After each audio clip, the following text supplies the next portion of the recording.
ወይዘሮ ማህሌት ታዴን ከማግኘትሽ በፊት በሌላ ሰው ተስመሽ ታውቂያለሽ ወይ?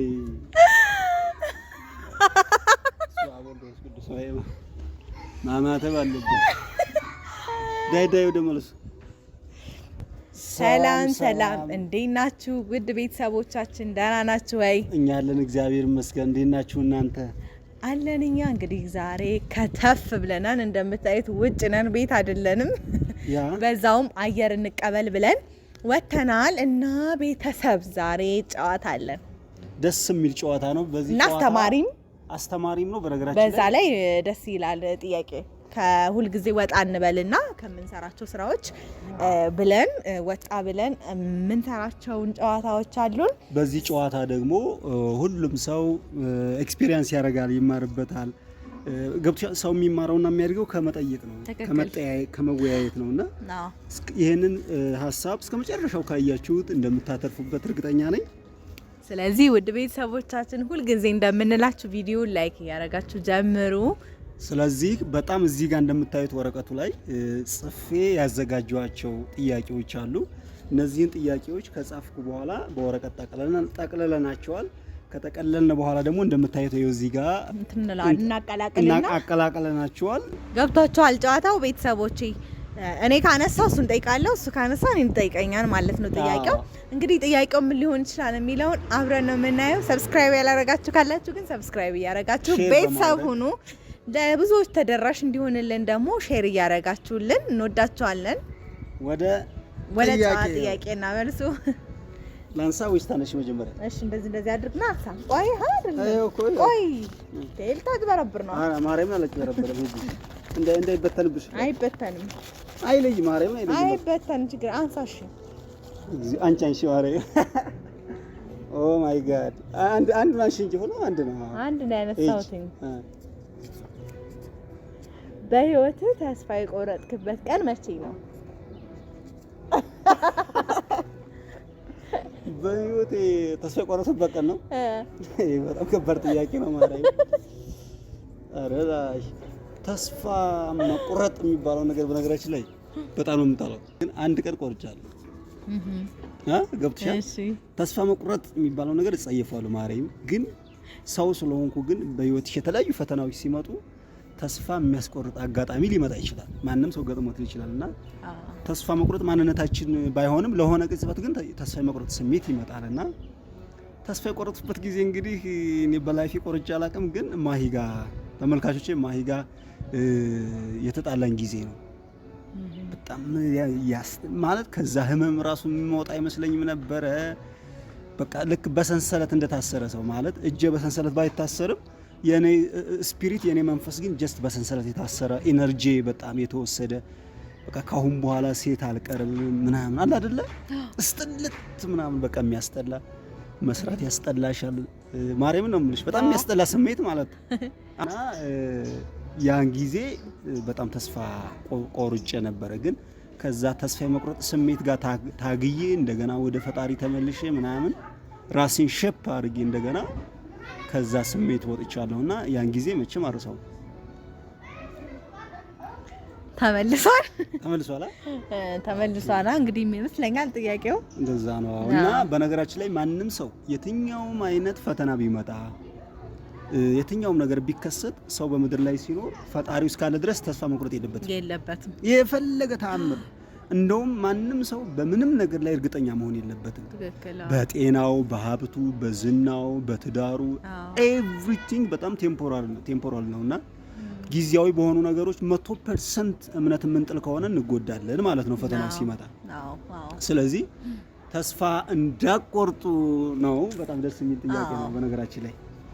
አሁን ደግሞ ወደ ሁለተኛው ጥያቄ ነው የምንሄደው። የመጀመሪያውን ጥያቄ ሰምታችሁታል። አሁን ደግሞ እኔ የማነሳው እናት አንተ ነው የምታነሳው። እንጂ ወደ ሁለተኛው ጥያቄ ስንሄድ ምን ሊሆን ይችላል የሚለውን ነገር አብረን እናያለን። አንተ ግን ቸኩልካን ለመጠየቅ በጣም ሰስፔንስ ሆናል። ኦ ማይ ጋድ ወይዘሮ ማህሌት ታዴን ከማግኘትሽ በፊት በሌላ ሰው ተስመሽ ታውቂያለሽ ወይ?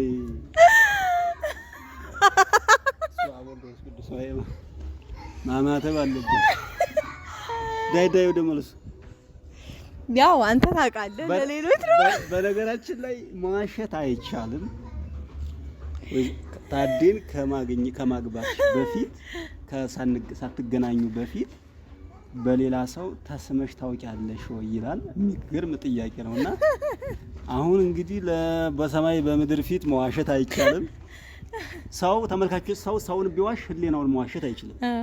ስለዚህ እውነታው እሺ፣ ያው አንተ ታውቃለህ። አሁን ለተመልካቾች ነው ግልጽ ማድረግ ያለብኝ። አዎ አዲስ ማለት አንተ ስለምታውቀው ተመልካቾቼ በህይወት ዘመኔ ከታዴ ውጭ ማንም ሰሞኝ አያውቅም እያለች ነው። ምን ትላላችሁ? እስኪ እንግዲህ በእርግጥ እውነቱ ያለው እሷ ውስጥ ነው። ስለዚህ ተስመሽ አታውቂም። አላውቅም። አሳጠርሽው በጣም ዝርዝር አለው እንዴ? ዝርዝር ሀሳብ አውሪያቸው አታሳጠሪው ነው እንዴ? ለምን አልተሳምሽም? ለምን አልተሳምሽው ነው ጥያቄው። እሺ ለምን አልተሳምሽም? ለምን አልተሳምሽም ብሎ ጥያቄ አለ እንዴ? እንደው አንዴ እንኳን አንድ ጊዜ እንኳን ማንም ያላቅም ማንም። ኦኬ ደስ ይላል። ዳይ በቃ ወደ ሌላው ጥያቄ። እሺ ወደ ሶስተኛ ጥያቄ እንሄዳለን። ጥያቄ ደግሞ የማሂተራ ነው። ዳይ ወደ ሶስተኛው ጥያቄ ተመልካቾቼ። እሺ ምን ሊሆን ይችላል? እግዚኦ ቀለል ያለ ጥያቄ አድርግልኝ። ቀለል ያለ ጥያቄ አድርግልኝ። ባላደረኩት ብለህ የተጸጸትክበት ጊዜ ባላደረኩት ብዬ የተጸጸትኩበት ጊዜ እውነት ለመናገር ያው ብዙ አጋጣሚዎች ያጋጥሙናል። በእያንዳንዱ ላይፍ እንቅስቃሴ ውስጥ ባላደረኩት ብዬ የምጸጸትበት ነገር ያን ያክል ህሊና የሚጸጸተኝ ነገር ምናምን ካረከው በኋላ ገብቶኛል። ግን ያን ያክል ህሊናን የሚጸጸተኝ ነገር አድርጌ አላውቅም፣ እውነት ለመናገር ማለት ነው። ስለዚህ ባላደረኩት ብዬ ግን ተጸጽቻለሁ። አሁንም በነገራችን ላይ ከኔና ካንቺ ታሪክ አይወጣም። እሺ እንደው ያ ነገር ሲፈጠር ስሜቷን ሁሉን ነገር ተቆጣጠሬ ጩቤ ባልመዘዝኩ ብያለሁ። ጩቤዋን ባላወጣሁት እንደዛኔ እጄ ስብር ባለ ብያለሁ የዛ ጊዜ። ምክንያቱም እንደውም አንዳንድ ጩቢቲ እያሉ ቅጽል ስም ያወጡልኝ ማለት ተመልካቾች ሙድ መያዣ ሆኜ ማለት ነው። እና የጩቤዋ ታሪክ ትንሽ ጩቤ ዝም በጥፊ በጂዶ ይበቃ ነበረ። ጥፊና ጂዶ በቂ ነበረ። እንደዛውም ሆኖ ሴት ልጅ በጥፊና በጂዶ አትመታም። ሴት ልጅ መሳም አለባት እንጂ መመታት የለባትም። እውነት ነው። ግን ከሰራሹ በደል አንጻር ጥፊና ጂዶ ኖርማል ነው በጊዜውና ጩቤዋን ባልመዘዝኳት እንደው ምናምን ብዬ አስቤያለሁ። ባላደረኩት ብዬ ተጸጽቻለሁ። ምክንያቱም ለምሳሌ ጩቤ ያስኩት ባንቺ ላይ እርምጃ ለመውሰድ ሳይሆን ጩቤውን ይዤ ሳይ ሰዎች እርምጃ ሊወሰድ ነው ብለው እኔን በሌላ መንገድ የተረጎሙበት ሁኔታ ስላለ ሰው የሚያየውን ነገር ነው የሚያምነው። ትክክል። የሚታየውን ነገር ስለሆነ ሰው የሚያምነው በቃ ይሄ ልጅ በቃ ሰው በጩቤ ሊወጋ ምናምን ነው የሚለው። ያ ጩቤውን ባለ ያስኩት ማንኛውም ሰው እንደሚያደርገው በጥፊ በጅዶ በአርጌው ቢሆን ኖሮ ብያለሁ። ጥፊና ጅዶ ያው ካንቺ ፋውል አንጻር እንጂ በጥፊና በጅዶ ማምን ሰው አይደለም። እኔ ታውቂያለሽ፣ በጣም ዲሞክራት ሰው ነኝ እኔ። አዋቴም እንዲያመሰክሪ ምን ግን ያው ሆኖም ግን ያንተ ባህሪ አይደለም መምታትም በጥፊም በጅዶ ማለትም ማለት ነው። የኔ ማንነት የኔ ባህሪ አይደለም። ግን ሰው ሲፈተን ግን የሚያደርገውን አናውቅም፣ አይታወቅም። ያው ሰው በቻለው አቅም ራሱን ተቆጣጥሮ ነገሮችን ከማድረግ ቢቆጠብ ትላለህ አይደል? አሁን ላይ ያኔ ህፃንም ልጅ በነገራችን ላይ ማቹርድ ራሱ አልሆንኩም። ሃይስኩል ላይ ሆኜ ማለት ይሄ ኢሞሽናል ኢንተለጀንስ የሚባለውን ስሜትን መቆጣጠር ራስን መግዛት የሚባለውን ነገር እኔ አሁን በቃ እንጂ በደንብ እድሜ ከጨመረ በኋላ ላይፍ ህይወት ሲያስተምረኝ እያንዳንዱ ነገር ፋሚሊ አለ አይደለ ስትኖሪ እየተማርን እየገባን የሚሄዱ ነገሮች አሉና እሺና ተመልካቾቼ ፀሐዩ ገነን ሲል ቦታ ቀይረና ስንተኛው ጥያቄ ነው ይሄ? አራተኛው ጥያቄ በጣም ደስ የሚል ጥያቄ ነው። በኢየሱስ በህይወትሽ በጣም የተደሰትሽበት ቀን መቼ ነው ይላል። በእርግጠኝነት አውቀዋለሁ መልሱን ገምተዋል። ለምንድን ነው ግን በህይወትሽ የተደሰትሽበት ቀን መቼ ነው ይላል። እኔ አውቀዋለሁ፣ ነፍሴ ነግሮኛል። ዳይ ግን አሁን ወደ አንተ ግን መርዝ ነህ። ነጭ አልማረኝ መርዝ ነህ። ዩኒቨርሲቲ የገባው ጊዜ አትይኝም። 12ኛ ክፍል ውጤት የመጣልኝ ጊዜ አትይኝም። ግን አንተ መርዝ ነህ። በስመ አብ እንዴት እንዳወቅከው አላውቅም፣ ግን አውቀዋል እኮ ነገሪያቸው። መቼ ነው የተደሰትሽበት ቀን? እሺ በህይወቴ የተደሰትኩበትን ቀን አንተም አውቀዋል፣ ተመልካቾችም ሊገምቱ ይችላሉ። እስኪ ግን ለማንኛውም እስኪ ኮሜንት እስኪ ገምቱ እስኪ ትንሽ በህይወቷ የተደሰተችበት ሞመንት መቼ ነው የሚለውን እርግጠኛ ነኝ። እናንተም እስኪ ገምቱ፣ ኮሜንት ላይ አስቀምጡና አሳውቁን። ቀጥታ ይጫውናችሁ። እሺ ገመታችሁ ግን ተመልካቾች ገምታለሁ እንዴ? እሺ ከገመታችሁ ውስጥ በትክክል መቼ መሰለ ተጣልተን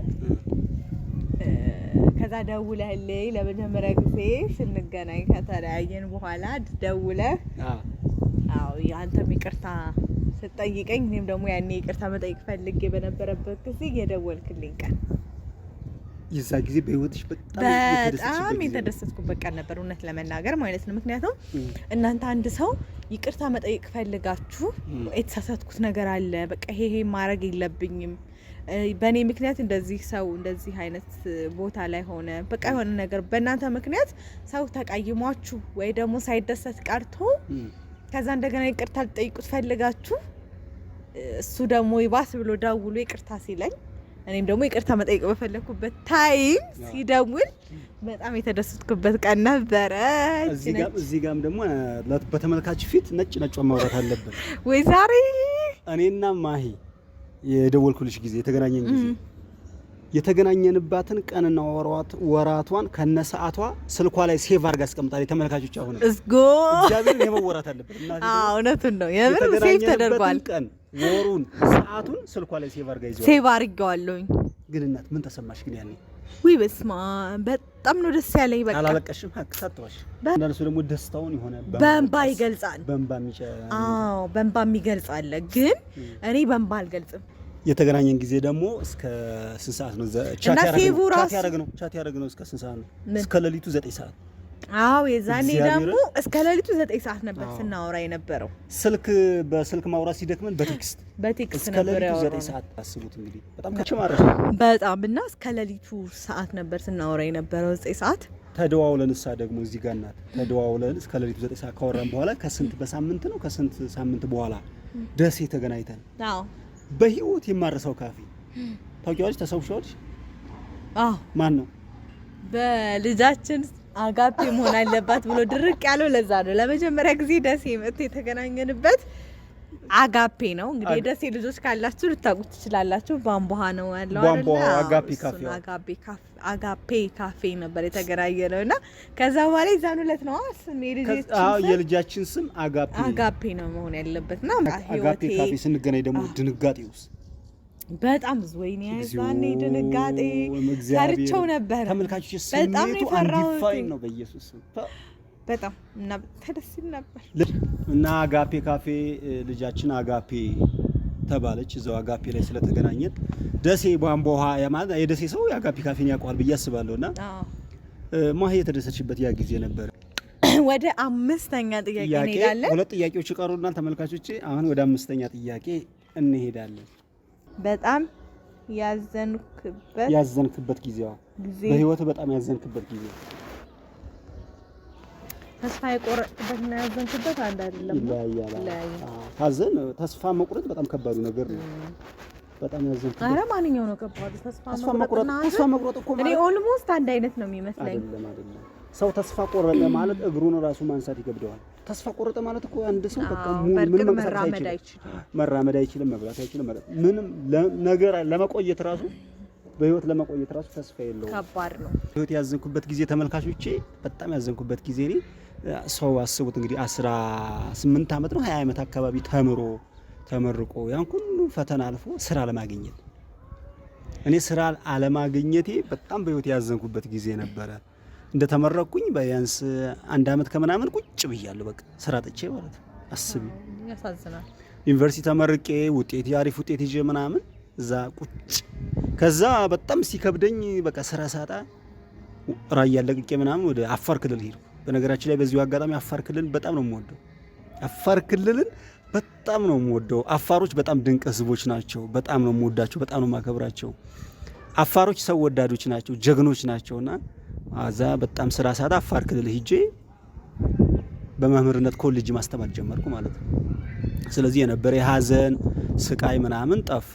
እዛ ኮሌጅ እያስተማርኩ በጣም እንደራሴ የምወዳት በጣም የማከብራት በቃ አመጣ ባትወልደኝም በቃ ትክክለኛ እናት አለችኝ እዛ አብሬያት የኖርኩት ማለት ነውና በዚሁ አጋጣሚ በላይነሽ ወርቁ ትባላለች። በጣም ወርቅ የሆነች ሴት ናት። እዛ ኮሌጅ እያስተማርኩ እሷ ጋር ኑሬ ያለውና አፋር ክልል በጥቅሉ ባለውለታዬ ነው።